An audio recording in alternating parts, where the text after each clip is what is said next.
കണ്ണൂരിൽ ചോദ്യപേപ്പറിൽ ഭീകര സംഘടനകളുടെ പേരുകൾ എഴുതി 9ാം ക്ലാസ് വിദ്യാർത്ഥി. പാദവാർഷിക പരീക്ഷയിലെ സാമൂഹ്യശാസ്ത്രം ചോദ്യക്കടലാസിന്റെ 1ാം പേജിലാണ് ഭീകര സംഘടനകളുടെ പേരുകൾ എഴുതിയത്. സംഭവത്തിൽ കേന്ദ്ര രഹസ്യാന്വേഷണ വിഭാഗം പ്രാഥമിക അന്വേഷണം ആരംഭിച്ചു. മിഥുൻ പിള്ള ചേരുന്നു. മിഥുൻ, അങ്ങേയറ്റം ഗൗരവ സ്വഭാവത്തിലുള്ള ഒരു വാർത്ത തന്നെയാണ്. കണ്ണൂരിൽ ചോദ്യപേപ്പറിലാണ് 9ാം ക്ലാസ് വിദ്യാർത്ഥി ഇത്തരത്തിൽ ഭീകര സംഘടനകളുടെ പേരുകൾ എഴുതിയിരിക്കുന്നത് എന്ന് മാത്രമല്ല, ഭീകര സംഘടനകളുടെ പതാക ഉൾപ്പെടെയുള്ള ചിത്രം വളരെ സശ്രദ്ധം തന്നെ ആ കുട്ടി ചോദ്യപേപ്പറിൽ വരച്ചിട്ടുണ്ട് എന്നുള്ളതാണ്. ഇത്തരം ചിന്താഗതിയിലേക്ക് ഒരു കൊച്ചുകുട്ടിയെ നയിക്കേണ്ടുന്ന ഒരു സാഹചര്യം ഒരുപക്ഷെ അത്രമേൽ സ്വാധീനം മുതിർന്നവരിൽ നിന്ന് ഈ വിഷയങ്ങളിൽ ഉണ്ടാകുന്നുണ്ട് എന്നുള്ളതിൻ്റെ ഒരു അടിസ്ഥാനത്തിൽ തന്നെയല്ലേ? തീർച്ചയായും രോഹിണി, ഇക്കഴിഞ്ഞ മാസമാണ് ഈ പാദവാർഷിക പരീക്ഷ നടന്നത്. നമുക്കറിയാം, ഓണത്തിന് മുന്നെയാണ് പാദവാർഷിക പരീക്ഷകൾ നടക്കാറുള്ളത്. ഈ പരീക്ഷയുടെ സാമൂഹ്യശാസ്ത്ര പരീക്ഷയുടെ ഉത്തരക്കടലാസിലാണ് ഒരു 9ാം ക്ലാസ്സുകാരൻ ഇത്തരത്തിൽ ഭീകര സംഘടനകളുടെ പേരുകൾ എഴുതി വെക്കുന്ന ഒരു സാഹചര്യം ഉണ്ടായത്. ഈ ഉത്തരക്കടലാസ് തിരിച്ചു വാങ്ങുന്ന സമയത്ത് സംശയം തോന്നിയ അധ്യാപിക ഈ ചോദ്യക്കടലാസ് പരിശോധിച്ചപ്പോഴാണ് ഈ കുട്ടിയുടെ ചോദ്യക്കടലാസിൽ എഴുത്തും ചിത്രങ്ങളും ഒക്കെ തന്നെ കണ്ടത്. പിന്നീട് സ്കൂളിലെ പ്രധാന അധ്യാപകരോടും സഹപ്രവർത്തകരോടും കാര്യങ്ങൾ പറഞ്ഞു. തൊട്ടു പിന്നാലെ ഈ സംഭവം പോലീസിന്റെ ശ്രദ്ധയിൽപ്പെടുകയും പോലീസ് ഇതിൽ ഒരു പ്രാഥമിക അന്വേഷണ റിപ്പോർട്ട് സമർപ്പിക്കുകയും ചെയ്തു. ഈ വിവരങ്ങൾ പുറത്തു വന്നതിന് തൊട്ടു പിന്നാലെ കേന്ദ്ര ഏജൻസികൾ ഈ വിഷയത്തിൽ അന്വേഷണം ആരംഭിച്ചിട്ടുണ്ട്. ഈ കുട്ടിയുടെ ചോദ്യക്കടലാസിൽ വലതുഭാഗത്തായിട്ട് ലഷ്കർ ഇ തോയ്ബ, ജെയ്ഷെ മുഹമ്മദ് എന്നീ ഭീകര സംഘടനകളുടെ പേരുകളും ഇടത് ഭാഗത്ത് ഹമാസ്, ഹൂത്തി എന്നീ ഭീകര സംഘടനകളുടെ പേരുകളുമാണ് എഴുതിയിരിക്കുന്നത്.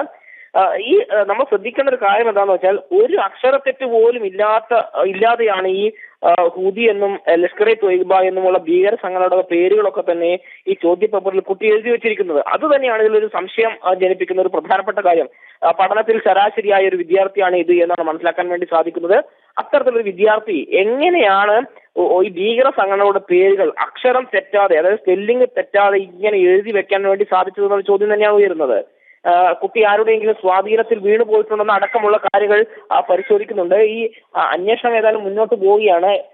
കുട്ടിയുടെ പശ്ചാത്തലം അടക്കം പരിശോധിച്ചുകൊണ്ട് ഏതെങ്കിലും സ്വാധീനത്തിൽ കുട്ടി വീണു പോയിട്ടുണ്ടെന്ന് അടക്കമുള്ള കാര്യങ്ങൾ പരിശോധിക്കാനാണ് ഇപ്പോൾ അന്വേഷണ സംഘത്തിന്റെ തീരുമാനം. രോഹിണി, അതെ, അതോടൊപ്പം മിഥുൻ, ഇതിന്റെ ഗൗരവ സ്വഭാവം എത്രത്തോളം ഉണ്ട് എന്നുള്ളതിന്റെ ഒരു ഏകദേശ രൂപം കൊണ്ടാണല്ലോ രഹസ്യാന്വേഷണ വിഭാഗം തന്നെ പ്രാഥമികമായ രീതിയിൽ അന്വേഷണം ആരംഭിച്ചത്. കാരണം 9ാം ക്ലാസ് വിദ്യാർത്ഥിയാണ്, ചെറിയ കുട്ടിയാണ്.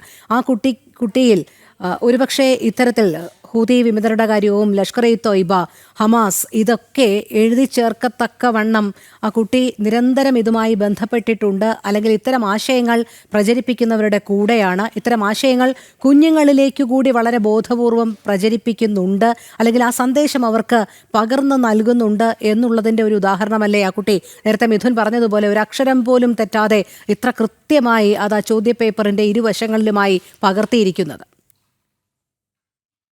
പോലീസ് ഈ സംഭവത്തിൽ അന്വേഷണത്തിലൊക്കെ വരാൻ തന്നെ പ്രധാനപ്പെട്ട ഒരു കാരണം അത് തന്നെയാണ്. അതായത് ഹൂത്തി എന്നും ലഷ്കർ ഇ തോയ്ബ എന്നും ഒക്കെ ഭീകര സംഘടനകളുടെ പേര് എഴുതിയത് കൃത്യമായ സ്പെല്ലിങ്ങോട് കൂടിയാണ്. അതായത് ഒരു അക്ഷരം പോലും തെറ്റിയിട്ടില്ല. അപ്പോൾ ഏതെങ്കിലും ഒരു സ്വാധീനത്തിൽ അല്ലെങ്കിൽ സാമൂഹ്യ മാധ്യമങ്ങളിലൂടെയോ മറ്റോ ഇത്തരം ഈ ഭീകരവാദ ബന്ധങ്ങൾ പ്രചരിപ്പിക്കുന്ന സംഘത്തിന്റെ കെണിയിൽ ഈ കുട്ടി വീണുപോയ എന്നൊരു സംശയം ഉണ്ടായിരുന്നു. ആ ഒരു പശ്ചാത്തലത്തിൽ കൂടിയാണ് അന്വേഷണത്തിലേക്ക് പോലീസ് കൃത്യമായി എത്തുന്നത്. ഈ പോലീസ് ഒരു പ്രാഥമിക അന്വേഷണം നടത്തി അതിന്റെ റിപ്പോർട്ട് സംസ്ഥാന ഇന്റലിജൻസിന് കൈമാറിയിട്ടുണ്ട്. ഈ വിവരങ്ങളുടെ പശ്ചാത്തലത്തിലാണ് ഇപ്പോൾ കേന്ദ്ര ഇന്റലിജൻസ് ഏജൻസികൾ ഈ സംഭവത്തിൽ അന്വേഷണം തുടങ്ങിയിട്ടുള്ളത്. ശരി മിഥുൻ, ഞാൻ ഒന്ന് ഇടപെടുകയാണ്, ദയവായി തുടരുക.